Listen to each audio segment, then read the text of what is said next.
la primera vez que oficialmente, no ilegalmente, entré a los Estados Unidos. Bueno, esa vez también fue ilegalmente.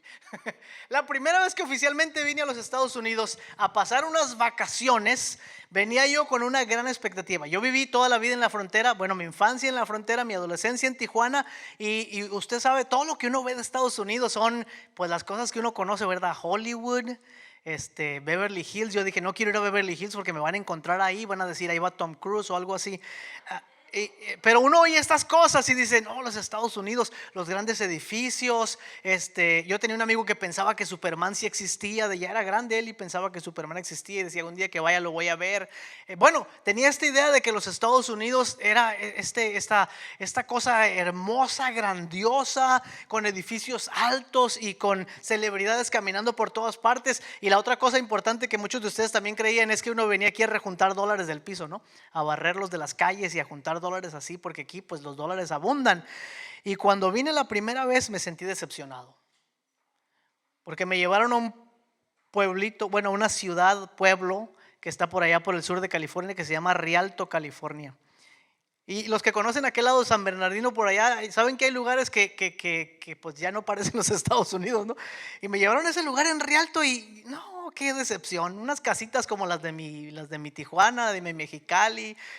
Un señor vendiendo paletas, eso fue el acabose, el colmo. En el parque, un señor con un carrito de paletas. ¿Cuántos conocen los carritos de paletas allá en México? Hay muchos, en otras partes también. Un carrito cuadrado que un señor va empujando y una campanita, dingui, dingui, y adentro lleva unas paletitas. Un señor vendiendo paletas, una señora vendiendo frutas en la esquina. Dije yo, ¿esto es los Estados Unidos?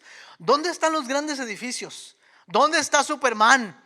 ¿Dónde están las celebridades caminando por la calle? Y más que todo, ¿dónde están los dólares que uno recoge de la calle? Ninguna de esas cosas se parecía al lugar que yo en mi mente, en mi imaginación, pensaba que eran los Estados Unidos. Así es que terminé la primera vez decepcionado de lo que yo pensaba que eran los Estados Unidos. Ahora que soy más grande y que he vivido aquí por muchos años, me doy cuenta y he aprendido que el país no solo es grande por su infrastructure, por su infraestructura, ni por su economía, pero también por su democracia, por sus instituciones muy buenas, por su estilo de vida que es distinto, por su ética del trabajo, por muchas cosas buenas que hacen este país, un país muy grande, y muchos males también en medio de esas cosas, ¿no es cierto? Males que tal vez ni siquiera nos imaginábamos. Pero ¿qué tal que yo me hubiera regresado a mi país y me hubiera quedado con la versión Rialto de los Estados Unidos? Que me hubiera quedado con la versión así, Rialto de los Estados Unidos. Y que un día alguien me preguntara, oye, ¿cómo son los Estados Unidos? ¿Qué onda con los edificios grandes y las celebridades? Nah, eso no es nada. Es un pueblillo ahí con un paletero y una señora en la esquina que vende frutas.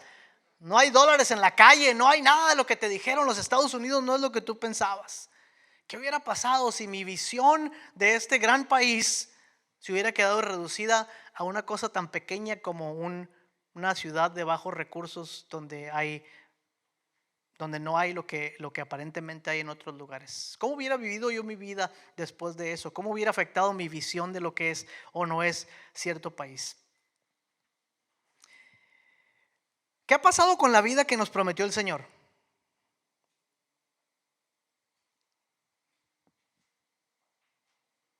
¿Qué ha pasado con la vida de gozo, con la vida de paz, con la vida de poder que nos prometió Dios? ¿Qué pasó con ella? ¿Será que lo que leemos en las páginas de la Biblia no se aplica a nosotros? Tal vez era un asunto de las personas en aquel tiempo y ahora eso que vemos en la Biblia realmente no es para nosotros. ¿Será que ya no existe? ¿Será que esa versión de la vida cristiana que vemos en las páginas de la Biblia es una versión que no se aplica a nosotros? A nosotros nos tocó vivir el cristianismo según Rialto. ¿O será más bien que nosotros hemos dejado atrás alguna cosa que nos impide este tipo de vida? ¿Qué es la vida en el Espíritu? Cuando hablamos de vivir en el Espíritu, ¿de qué estamos hablando? ¿Qué es lo que anima, lo que vivifica a los creyentes para vivir de la manera que vemos en las páginas de la Biblia? ¿Qué le impide al creyente vivir una vida como la que vemos en las páginas de la Biblia? ¿Qué es la vida en el Espíritu Santo? ¿Qué es? Es una, como algunos piensan, es una vida de éxtasis espiritual, una vida de emociones, una vida de éxtasis espiritual forzado, donde siempre tenemos que estar recibiendo revelaciones y palabras y debemos estar siempre en victoria y gritando amén, aleluya. ¿Es esa la vida del Espíritu? ¿O es la vida del Espíritu esa vida contemplativa, de seriedad, de santidad forzada, de portarnos bien todo el tiempo y de que nada se nos salga de control? ¿O es algo distinto? ¿O es algo tal vez mucho mejor que cualquiera de las dos opciones que les acabo de describir? ¿Qué tal si la vida en el Espíritu es algo mucho más grande de lo que nosotros hemos comprendido? Es más, de lo que siquiera hemos imaginado.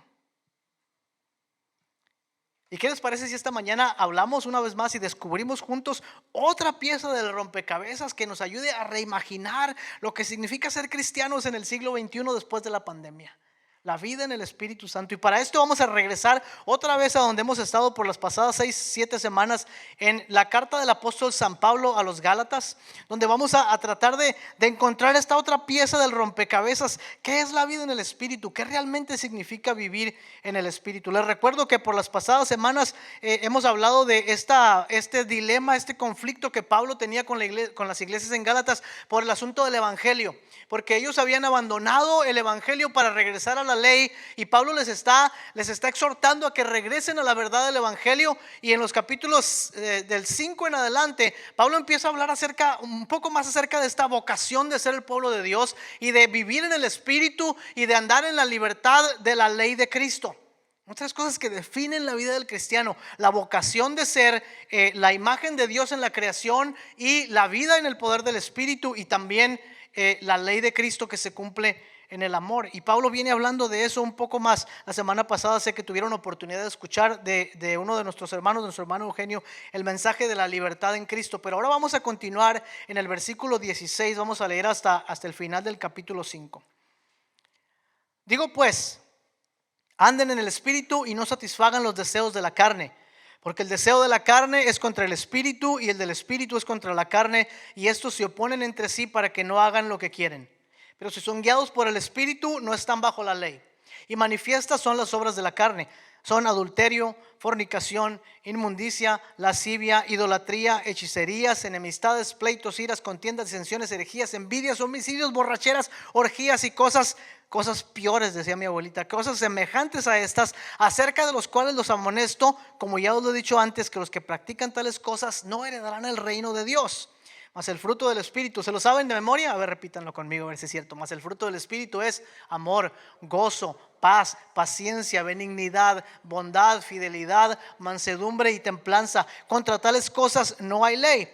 Pero los que son de Cristo han crucificado la carne con sus pasiones y deseos. Si vivimos por el Espíritu, andemos también por el Espíritu. No nos hagamos vanagloriosos, irritándonos unos a otros y envidiándonos unos a otros. Esta es la palabra del Señor. Damos gracias a Dios. En los versículos 16 al 18, ¿qué tenemos inmediatamente? ¿Qué es lo que vemos? Que Pablo parece estar diciendo aquí que los Gálatas, una vez que habían abandonado la verdad del Evangelio y habían regresado a las ordenanzas de la ley, de hecho han vuelto a la esclavitud de la ley, que todo lo ha encerrado bajo pecado. Esa idea de Pablo es muy interesante, porque él está explicando a los judíos y a los judíos gentiles qué ha pasado con la ley.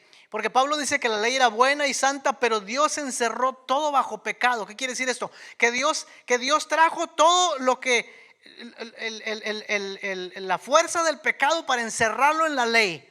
Y entonces lo que ocurría es que la ley, que era buena y santa, dice Pablo en Romanos, el pecado tomando ocasión, dice, nos mató. Entonces los judíos los cristianos en Gálatas habían abandonado la suficiencia de Cristo y estaban regresando a las ordenanzas de la ley. En ese sentido, están regresando a la esclavitud de la ley, que lo había encerrado todo bajo pecado. y en donde las obras de la carne todavía pueden dominarlos. Por eso dice al final, pero si son guiados, en el 18, pero si son guiados por el Espíritu no están bajo la ley. ¿Por qué dice eso Pablo? Porque está hablando de esta nueva posición del creyente en la que la ley no es la manera como el cristiano conoce a Dios, sino Jesucristo es suficiente para nosotros. Dice, pero si ustedes son guiados por el Espíritu no están bajo la ley. De los versículos 19 al 21, Pablo hace una descripción de las obras de la carne, que no es una descripción completa porque ahí le pudiéramos meter un montón de cosas, pero me parece a mí que la descripción de las obras de la carne tiene que ver con algunos problemas que había en la iglesia en Galacia, así como cuando le escribe a los corintios les da una lista del fruto de los dones espirituales y eso, cosas que tenían que ver con la vida de la iglesia, particularmente el versículo 22, el versículo 21, en el que Pablo probablemente describe las divisiones que estaban ocurriendo entre ellos. ¿Por qué? Por lo de los cristianos judaizantes, es decir, si habían comenzado a pelear unos con otros y había comenzado a haber separaciones entre ellos. Por eso en el versículo 15 les dice, tengan cuidado de que si se muerden y se gritan no se vayan a terminar destruyendo unos a otros. Y entonces en el versículo 21 les habla acerca de sus divisiones que hay entre ellos. De hecho, toda la carta a los Gálatas es una carta de la unidad de la iglesia. No es tanto acerca del libertinaje y del legalismo, tiene más que ver con la unidad de la iglesia y cómo no comprender el evangelio y la enseñanza del evangelio nos divide como iglesia. Piense usted, en cada momento en que la iglesia ha tenido una división o un conflicto que parece dividirlos, la verdad central del evangelio se ha perdido. Entonces estamos utilizando cualquier otra cosa que no es el evangelio. Por eso en el versículo 19 al 21 Pablo habla acerca de eso y habla acerca de aquellos, dice que los que practican tales cosas, versículo 21, no heredarán el reino de Dios. Ahora, en el Nuevo Testamento, cada vez que leemos el reino de Dios, no hay un solo lugar donde el reino de Dios o el reino de los cielos signifique el lugar donde nos vamos a ir cuando muramos, lo que llamamos nosotros cielo. El reino de Dios y el reino de los cielos no es lo mismo que el cielo. Cuando nosotros decimos se murió y se fue al cielo, no estamos diciendo se murió y se fue al reino de los cielos o al reino de Dios. El reino de Dios, el reino de los cielos en el Nuevo Testamento es el gobierno de Dios sobre toda su creación. Es un gobierno que Jesucristo inauguró el día en que murió en la cruz. Por eso en inglés se llama Good Friday, el viernes bueno, porque ese día Jesucristo inauguró la nueva creación de Dios. Entonces cuando hablan aquí de que los que practican tales cosas no heredarán el reino de los cielos, lo único que está diciendo es que si usted y yo tenemos este tipo de prácticas en nuestra vida, no estamos participando de la vida nueva que es el reino de Dios. No está hablando de que no nos vamos a ir al cielo cuando muramos, está hablando de que no estamos viviendo bajo la vida nueva que es la vida del reino de Dios. Versículo 22 y 23. Ahora Pablo va a hacer un contraste en lo que son las obras de la carne en plural, que son alimentadas por el pecado que produce el conocimiento de la ley, y el fruto singular, como si fuera un solo paquete, que produce en nosotros el vivir en el Espíritu Santo. Ahora, este paquete de virtudes tampoco es exhaustivo, tampoco está completo. Es decir, cuando Pablo habla acerca de amor, gozo, paz, paciencia y todas las otras virtudes, no está diciendo que esas son las únicas virtudes que debemos tener. Lo que está diciendo es que cuando vivimos por el Espíritu Santo podemos vivir dentro de esas virtudes y muchas otras más. Por eso dice al final, contra tales cosas no hay ley. O sea, ni la ley del César, ni la ley judía, ni la ley de ninguna persona, ni ninguna ley puede contravenir la vida de virtud que el Espíritu Santo nos ayuda a formar. Sigan conmigo, versículo 24 al 26. Pablo retoma la razón por la cual podemos vivir y andar en el Espíritu. ¿Cuál es esta razón? La cruz de Cristo. Los que son de Cristo, dice, han crucificado la carne con sus pasiones y deseos. ¿Por qué la cruz de Cristo? Otra vez, porque la cruz de Cristo inaugura la nueva creación de Dios, el nuevo siglo, el siglo venidero, la vida eterna, como quiera que sea el nombre que le ponemos. Por eso dice, los que han sido crucificados con Cristo, a los que son de Cristo han crucificado con Cristo sus pasiones y sus deseos. Entonces, en resumidas cuentas, lo que Pablo está diciendo es que la vida del cristiano es una vida que inicia con la nueva creación.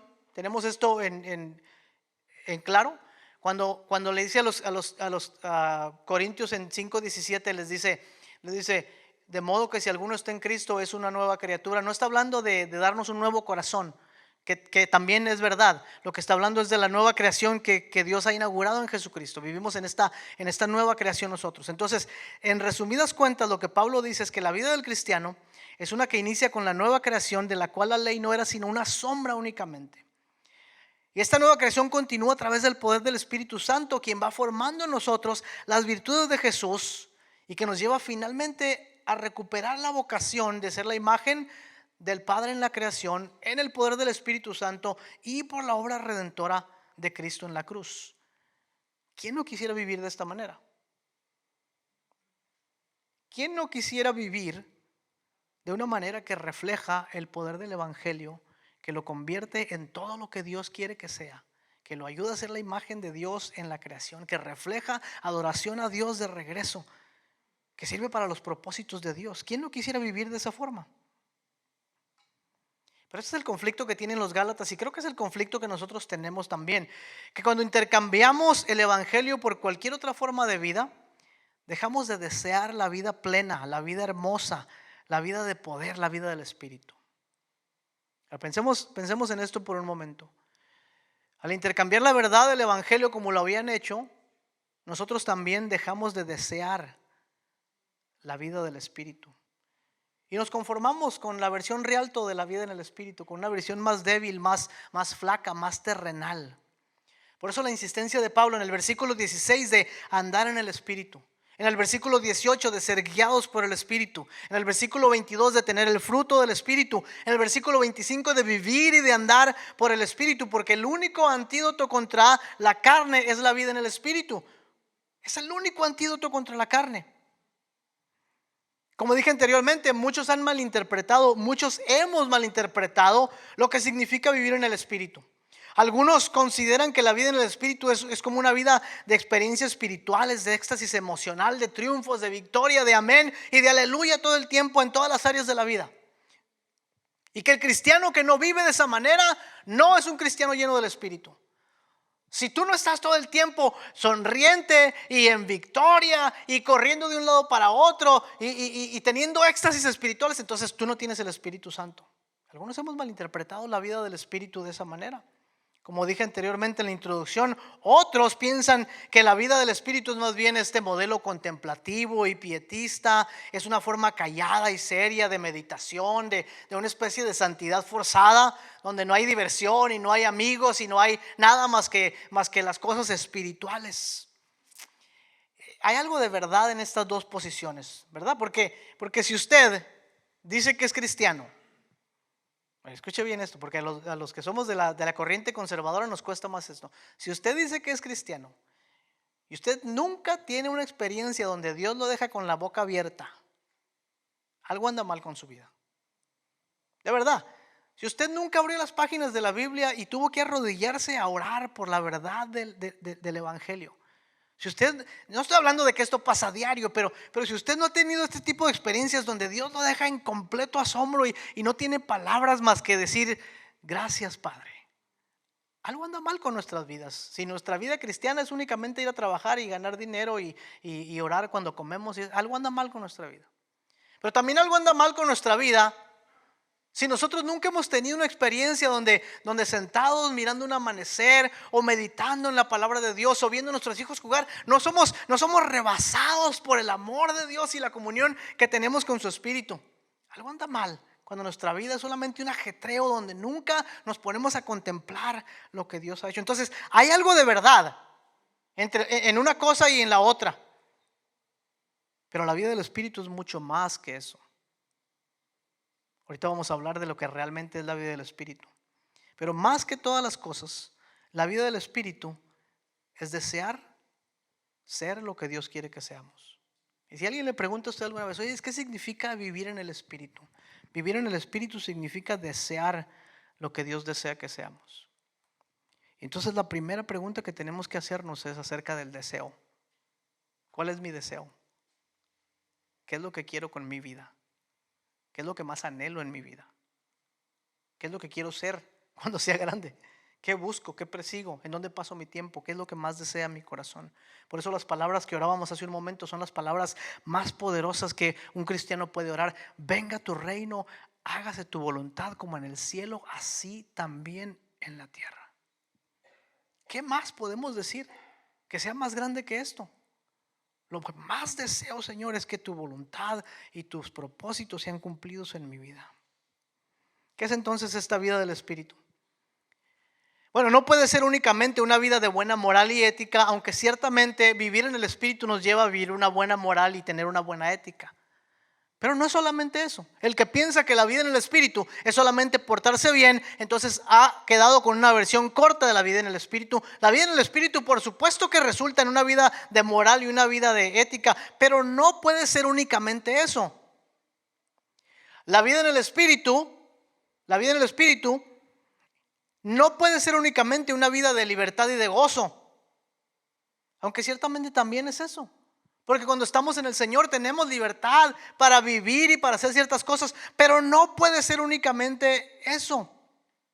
Pero aquí está el punto importante: no importa cuánto y cómo yo te describa la vida del Espíritu, no importa cuántos ejemplos te dé o cuántas explicaciones de lo que es la vida en el Espíritu pueda darte, no importa, porque no vas a saber ese gozo, esa paz, esa seguridad, esa libertad, ese amor, esa fortaleza, hasta que tú mismo lo poseas. No vas a poder experimentar estas cosas hasta que la perla de gran precio no esté en tus manos, hasta que hayas descubierto el tesoro escondido. Lo que sí sé, y puedo decirles con toda certeza, es que no importa cuántos éxitos tengas en tu vida, y no importa cuántas diversiones logres disfrutar en tu vida, y no importa cuántos amigos te rodean, y no importa cuánto dinero alcances a amasar en tu cuenta, o no importa cuánta fama o fortuna puedas tener, ninguna cosa que tengas ahora o que vayas a tener mañana se compara con la vida en el Espíritu. No hay absolutamente nada que tú puedas tener que digas: he alcanzado el nivel, el tope de mi vida, todo lo que yo deseaba es lo que tengo ahora. Ninguna de estas cosas se compara con la vida en el Espíritu. Pero tampoco importan cuántas dificultades, cuántos fracasos, cuántas pérdidas, cuántos quebrantos, cuántos desánimos o cuántos sufrimientos hayas pasado o tengas que pasar, porque ninguna de estas cosas puede arrebatarte la vida en el Espíritu. Es decir, que no importa qué tan bajo hayas caído, cuánto hayas pecado, cuántas veces te hayas levantado, cuántas veces te has quebrantado, tampoco importa, porque ninguna de estas cosas va a arrebatarte lo que es vivir en el Espíritu. No hay nada que se compare con la vida en el Espíritu. Tal vez el ejemplo que mejor pudiéramos entender la mayoría de lo que estamos aquí, es el siguiente. Hagamos este ejercicio juntos. ¿Recuerdas lo que ocurrió la primera vez que creíste en el Señor? A ver, toma un momento ahí donde estás en tu lugar. ¿Te acuerdas dónde estabas? ¿Qué estabas haciendo? ¿Recuerdas aquel momento cuando Dios reveló en tu corazón la verdad del Evangelio? Y te rendiste ante Él y pasaste de muerte a vida. Toma un momento y recuerda. ¿Recuerdas el gozo? ¿Recuerdas la paz? ¿Recuerdas la dicha del perdón? ¿Recuerdas el deseo de agradarle?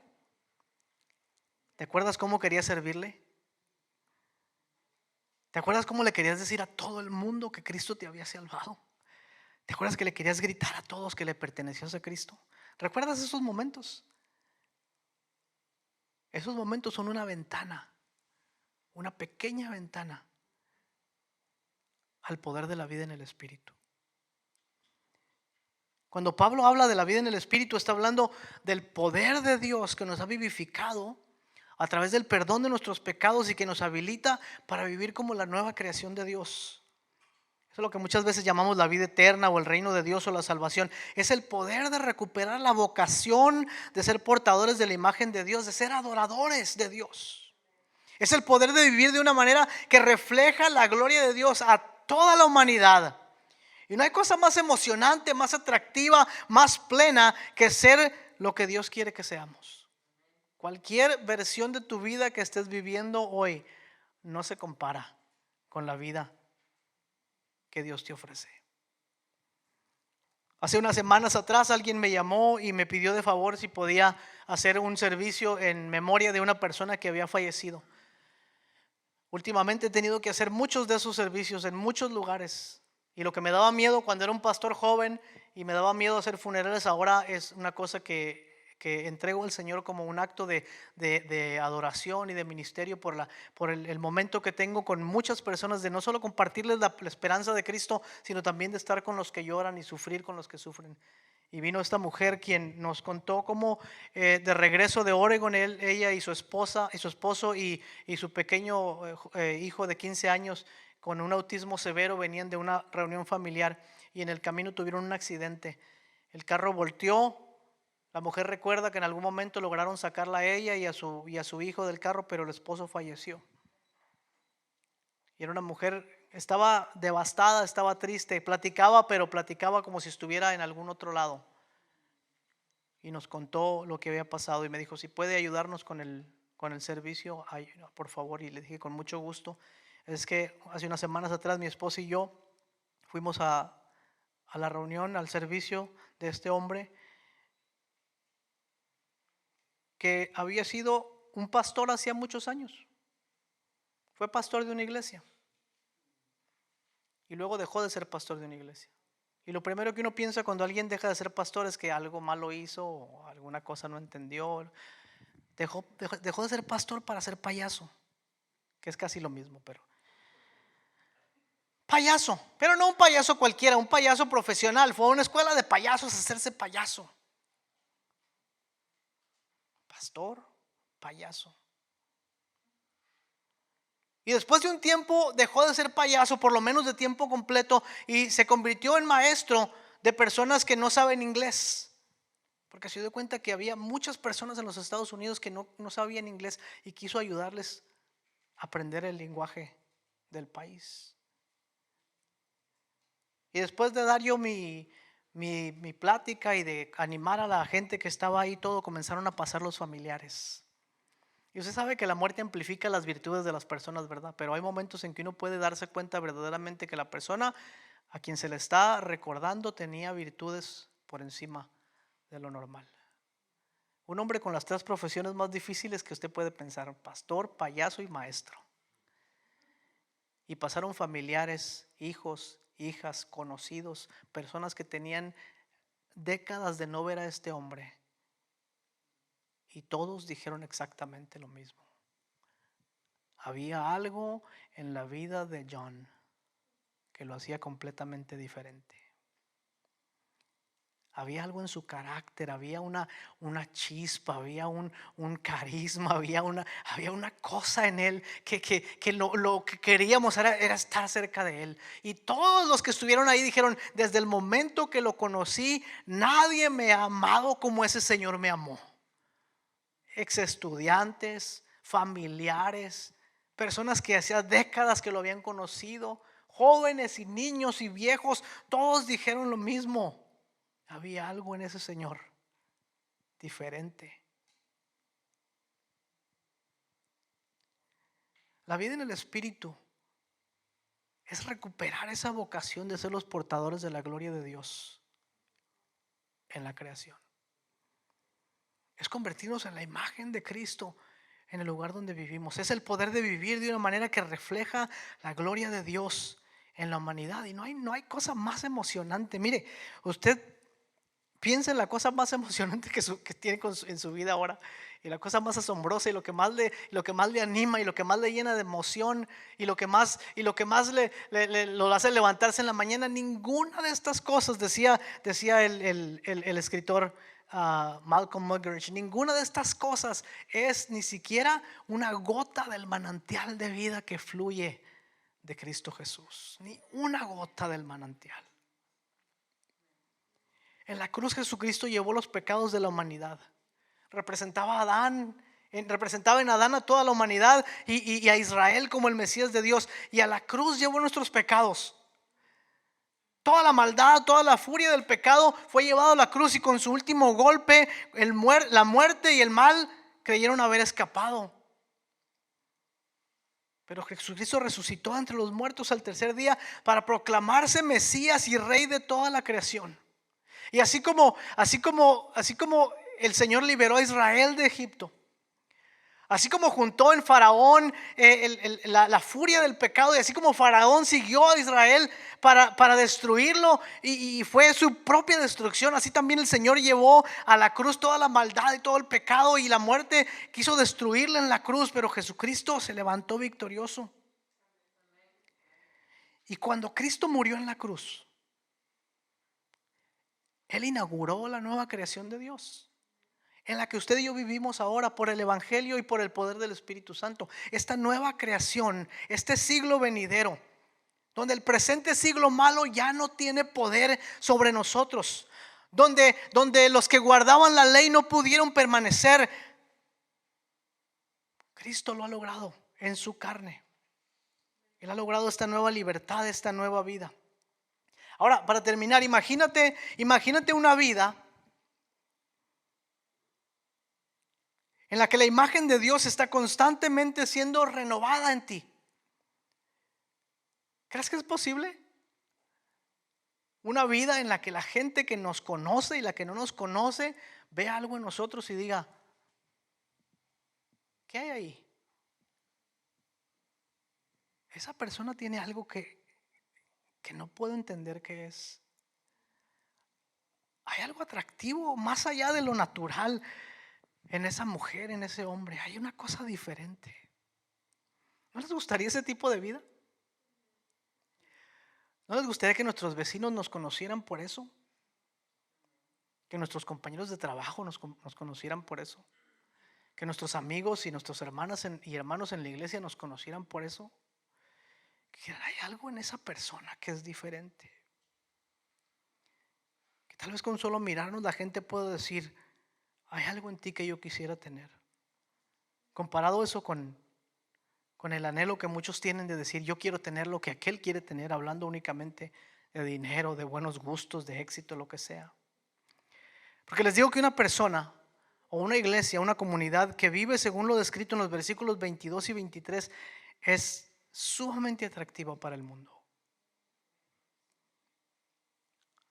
La semana pasada fuimos a visitar a mi familia allá en Mexicali. Espero que no escuchen esta predicación. No voy a decir nombres, pero nos vamos a reunir a todos los hermanos, y ahí le borran en la edición. Nos vamos a reunir a la mayoría de los hermanos y los sobrinos y los nietos. Y estuvimos ahí en la casa de mi madre, que estaba cumpliendo 87 años. Por cierto, que les mando saludos. Salúdame a los hermanos de la iglesia. Le dije: venga, ma, acá le tengo un novio acá en Casa de Luz o en una iglesia. No, me dijo, pero que esté joven, porque viejitos, ¿para qué los quiero? ¿Para qué quiero cuidar viejitos? Me dijo. Punto y aparte, estábamos ahí con la familia, y ustedes saben, las reuniones familiares, los que están en reuniones familiares saben lo que pasa, ¿verdad? Hay muchos momentos de amor y de alegría, pero hay muchos momentos también difíciles. Y uno se da cuenta que en un lado de la esquina están aquellos que empiezan a discutir y a pelear y a reclamarse y a recordar lo que me hiciste, ¿te acuerdas lo que pasó el año pasado? Y a decirse de cosas, y están ahí con esa tensión. Y del otro lado uno siempre ve otros del otro lado de la casa que están platicando y jugando con los hijos y hablando y recordando los momentos lindos. ¿A cuál de las dos mesas quiere acercarse usted?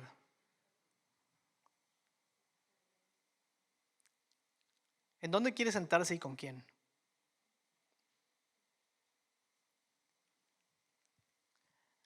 ¿Y qué tal si nosotros somos esa familia? En nuestros hogares y en nuestra iglesia, en nuestras comunidades y en nuestro trabajo. ¿Quiere la gente sentarse a nuestra mesa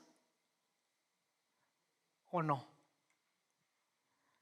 Imagina una vida donde Dios, por su poder, está constantemente renovando la imagen de Cristo en ti. Esa es la vida del Espíritu. Esa es la vida del Señor en nosotros.